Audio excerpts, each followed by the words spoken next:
লরু কাহু রে সাইডে চলে গেছে। 10-এর মধ্যে এটাকে কত দিবি?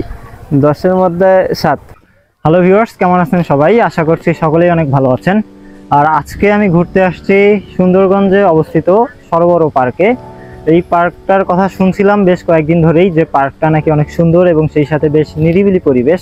সো সেইটাই দেখার জন্য আসছি যে কেমন পরিবেশ। এসে দেখলাম বেশ ভালোই আছে। আর আজকের এই ভিডিওর মাধ্যমে আমি আপনাদেরকে সেটাই দেখানোর চেষ্টা করব যে আপনারা এই পার্কে আসলে কি কি দেখতে পারবেন এবং সেই সাথে কতটা উপভোগ করতে পারবেন এই পার্কটিকে।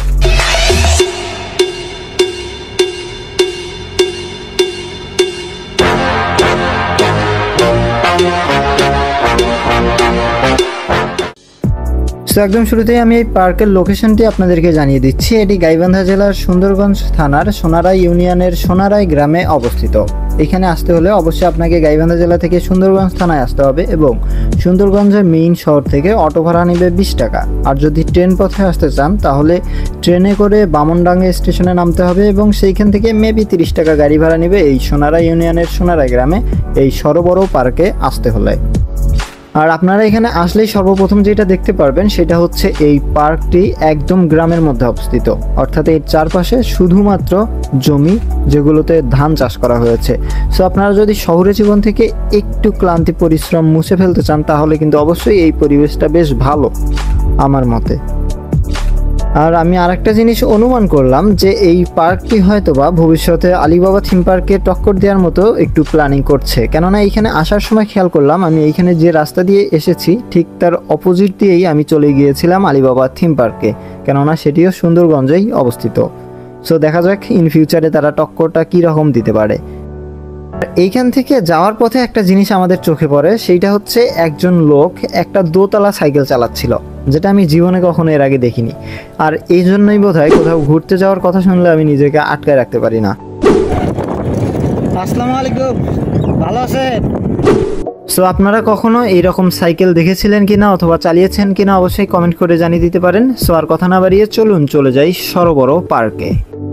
সো আপনারা দেখতে পারবেন যে এই সুন্দর প্রকৃতির মাঝে সুন্দর একটি গেট এবং এই গেট দিয়ে ভিতরে ঢুকতে হবে। আর এই ভিতরে ঢুকতে হলে অবশ্যই আপনাকে টিকিট কাটতে হবে। একজন মানুষের জন্য টিকিটের মূল্য 50 টাকা। সো 50 টাকা খুব বেশি অ্যামাউন্ট না। সো ঢুকলাম এর ভিতরে। আর ঢোকার পরেই শুরুতেই যেটি দেখতে পারবেন সেটি হচ্ছে রাস্তাগুলো বেশ সুন্দরভাবে তারা ডেকোরেট করার চেষ্টা করেছে। চারপাশে বেশ সুন্দর সবুজ গাছ রয়েছে এবং সেই সাথে এই শুরুতেই রয়েছে, আপনারা এখানে ঢুকলেই দেখতে পারবেন এই পিছনে দুইটা কি যেন দেখা যাচ্ছে, এটার নাম আসলে জানি না, হয়তো বা কোনো বিদেশি টাওয়ার। এছাড়াও আরো ছোট বড় বেশ কিছু স্থাপনা তারা তৈরি করার চেষ্টা করেছে, যেগুলোর সাথে আপনারা বেশ সুন্দর সুন্দর করে ছবি উঠাতে পারবেন। এখন মেইন কথা হচ্ছে এই পার্কে আসলে কি কি থাকছে এবং কার জন্য কি কি থাকছে। সো যদি শুরু করি একদম ছোট বাচ্চাদের থেকে, তাহলে এই ছোট বাচ্চাদের জন্য এখানে বেশ কয়েকটি খেলার ব্যবস্থা রয়েছে। আর যার মধ্যে সবচেয়ে বড়টি হচ্ছে ঘূর্ণি।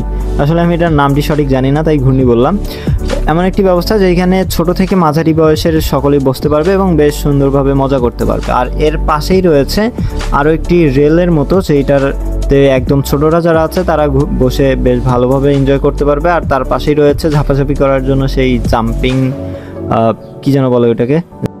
সো এরপর যদি আমরা আরেকটু উপরে যাই, অর্থাৎ ছোট বাচ্চা থেকে কিশোর কিশোরী পর্যন্ত যাই, তাহলে কিশোর কিশোরীদের জন্য এইখানে কিছু থাক বা না থাক তারা তো সব পরিবেশে একই কাজ করে, সেটা হচ্ছে কবুতরের মতো জোড়ায় জোড়ায় ঘুরে বেড়ানো।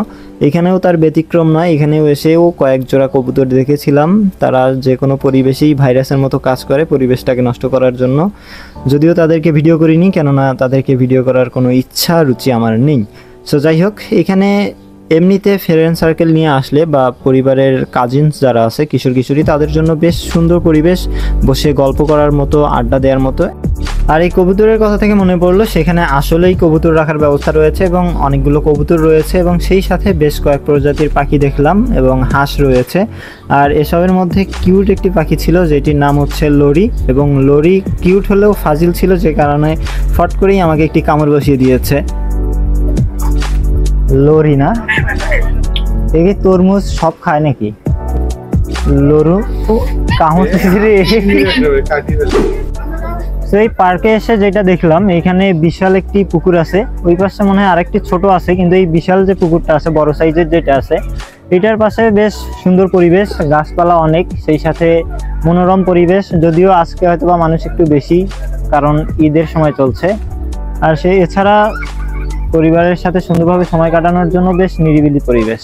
সো এগুলোই মূলত এই পার্কের প্রধান প্রধান বৈশিষ্ট্য। এছাড়া পশ্চিম দিকে গেলে, অর্থাৎ একদম শেষের দিকে গেলে দোলনা রয়েছে এবং সেই সাথে কিছু গাছ রয়েছে, এবং শেষ কথা যেটা, সেখানে একটা ছোট একটি রাস্তা রয়েছে যার পাশে সুন্দর সুন্দর এমন অনেক গাছ রয়েছে যে এখানে ছবি অসাধারণ আসে।